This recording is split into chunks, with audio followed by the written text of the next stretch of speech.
Hello നമസ്കാരം. Santhosh Kumar. Uttara Kannada Angola Shirur ജില്ലയിലെ ദേശീയപാതയിലേക്ക് സമീപത്തെ മലയിൽ നിന്നും ഉരുൾപൊട്ടലിൽ മണ്ണിടിഞ്ഞു വരികയും ദേശീയപാതയിലെ സമീപത്തെ ഹോട്ടൽ ജീവനക്കാരും ഹോട്ടലിൽ എത്തിയ വാഹനക്കാരും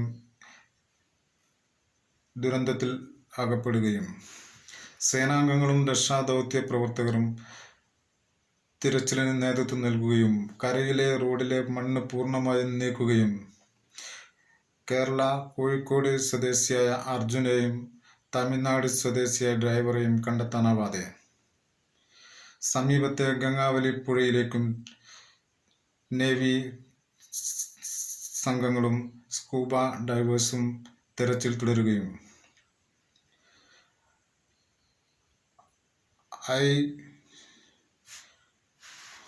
ബോർഡ് സംവിധാനങ്ങളും സാങ്കേതിക യന്ത്ര സഹായങ്ങളും എത്തിക്കാനും പാലക്കാട്ടെ വിരമിച്ച മുൻ കരസേനാ മേധാവിയായ ഇന്ദ്രപാലും ഷിരൂരിലെ തെരച്ചിലിനായി എത്തുന്നു. ശക്തമായ അടിയൊഴുക്കും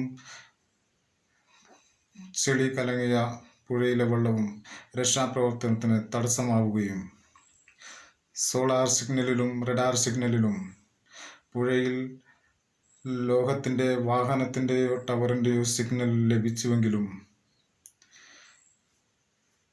തിരച്ചിലിന് പ്രതികൂലമായ കാലാവസ്ഥ തിരച്ചിൽ തുടരുന്നു.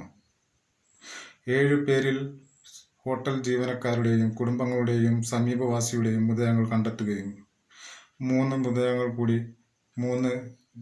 ജീവനുകൾ കൂടി കണ്ടെത്താൻ സേനാംഗങ്ങൾ തിരച്ചിൽ തുടരുന്നു. എൻ്റെ വീഡിയോകൾ കൂടുതൽ കാണുന്നതിന് വേണ്ടി ലൈക്ക് ചെയ്യൂ, ഷെയർ ചെയ്ത് സബ്സ്ക്രൈബ് ചെയ്ത് സഹകരിക്കും.